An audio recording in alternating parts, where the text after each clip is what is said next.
இரண்டாவதாக தொட்டு தாலி கட்டிய மனைவி நல்லதா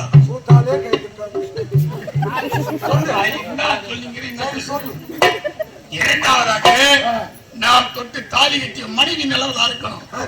நாம கட்டின அந்த மனைவி வீட்டுல நல்லவளா இருந்தா நாம வீதி இல்ல எங்கன்னா வெளியில நல்ல சொல்லுவாங்க. அதுவே அத பாருப்பா அந்த பிள்ளை இவன் தான் அடங்க மாட்டான் வீட்டுக்கு. இவன் கட்டியாங்க ஒரு பொண்ணு கொலை விளக்குப்பா. அந்த குல விளக்கு குடும்பத்துக்கே குல விளக்கு அந்த பெண்மணி. அப்படி இரண்டாவதாக அந்த நம் தாலி கட்டிய மனைவி நல்லவளா இருக்கும். மூன்றாவது தெரியுமா, ஒரு ஆடவனாய் பிறந்து விட்டா அவன் நீண்டெடுக்கக்கூடிய பெண்மணி. அவளோட பொண்ணு குழந்தை. நாம் ஒரு பொண்ணை பெற்றெடுக்கிறோம்னா அந்த பொண்ணு நிலவலா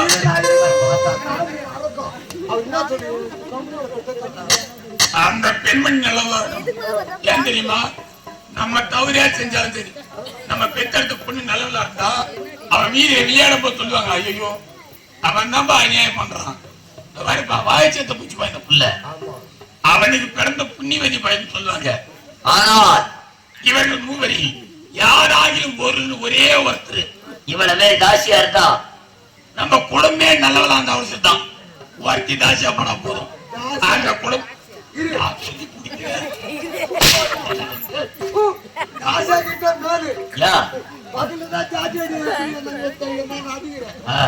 பழம் முன்னாடி பொட்ட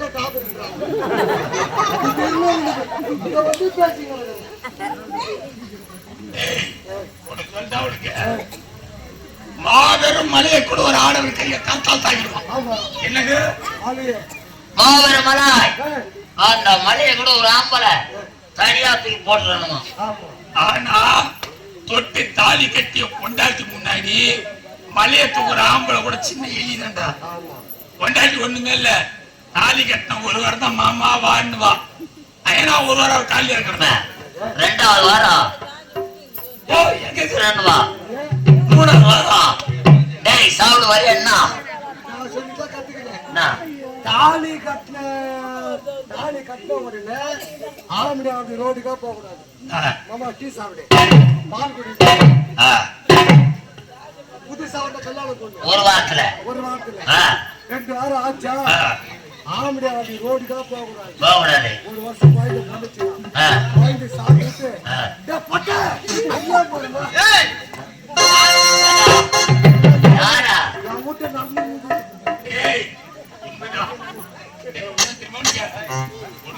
வீட்டை நடந்து சரி மறுத்தானதுலாம்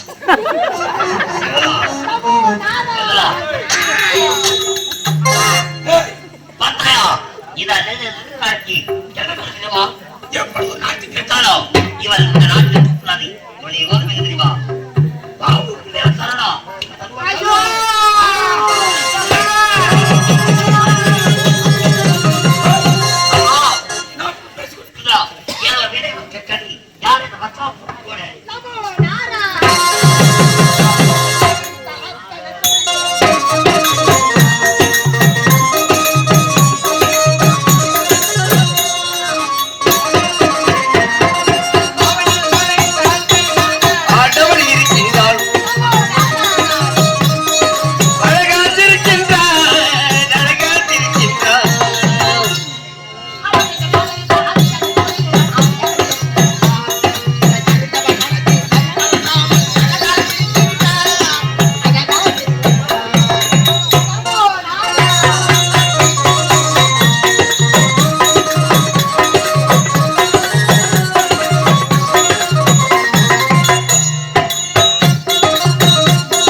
மக்களாக பிறந்து நாரத மகாமுனிவர் என்று பெயர் படித்து வருகிறேன். என்னுடைய பேர் நாரத மகாமுனிவர். நானும் பிறந்து சின்ன சிறு பிள்ளையாக இருக்கின்ற நேரத்தில் நானும் என் இல்லத்தில் சேர்ந்த பிள்ளைகளும் அனைவரும் வீதியில் ஓடி விளையாடி கொண்டிருந்தோம்.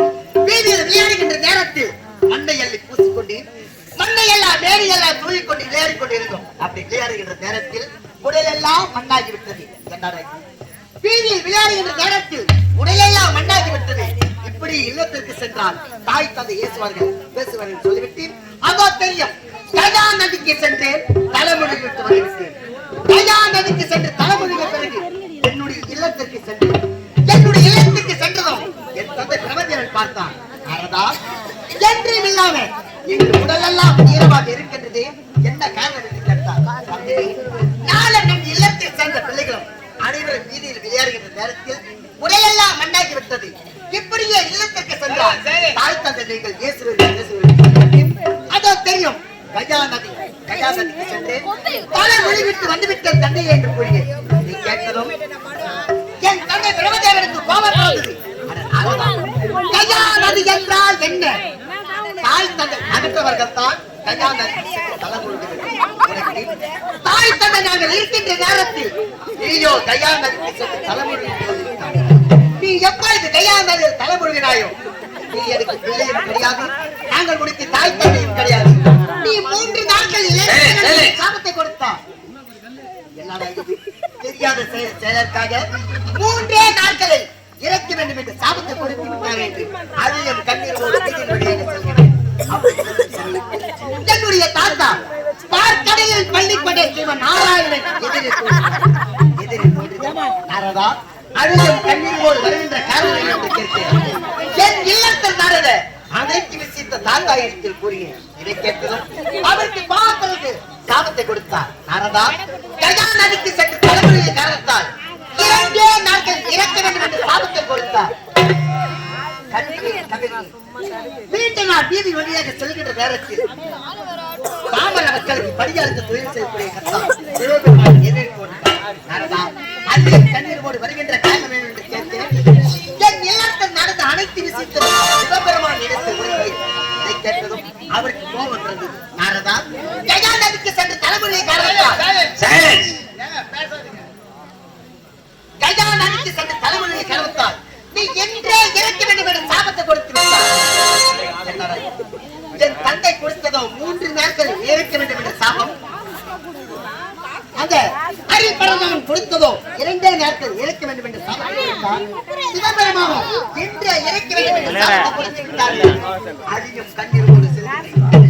என்பதால் கஜா நதியில் இறங்கிய காரணத்தால் எனக்கு சாபம் வந்தது. அதே நதியில் இறங்கி உயிரை விட வேண்டும் என்று உயிர் செல்லும் சமயத்தில் அந்த நேரத்தில் தும்புரு நாரதர் என்று ஒருவர் இருந்தார். வீடை வீழ்த்துவதில் வல்லமை படைத்தவர். அவருக்கு நிகராக வீடை வீழ்த்துவது யாரும் தெரியாது. அப்படி வீடையை வீழ்த்துவதில் வல்லமை படைத்தவர் தும்புரு நாரதர். அவரோ அந்த ஆத்தங்கரை மீது வீடையை வைத்துவிட்டு அந்த ஆற்றில இறங்கி நீராடி கொண்டு இருந்தார். அப்படி நீராடுகின்ற நேரத்தில் பேசாதீப்பா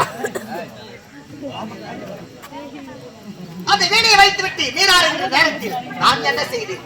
அந்த வீடையை எடுத்து வீட்டி விட்டேன். சுதீர் தவறாமல் வீடியை வீட்டினார். பார்த்தார் தும்புரு நாரதர். என்னடா இது? இதுவரை எனக்கு நிகராக வீடியை வீட்டுவது யாரும் கிடையாது. ஆனால் ஏதோ ஒரு சிறியவன் எனக்கு நிகராக வீடியை வீட்டி விட்டார் என்று அந்த வீடியை எனக்கு பரிசாக அளித்தார். பரிசாக அளித்ததும் அல்லாமல் ஐப்பா நீ அழியும் கண்ணீரோடு வருகின்ற காரணம் என்று கேட்டேன். என் இல்லத்தில் நடந்த அனைத்து விஷயம் தும்புரு நாரதர் இருக்கிற கூறி இதை கேட்டதும் அவர் என்ன உரித்தார்?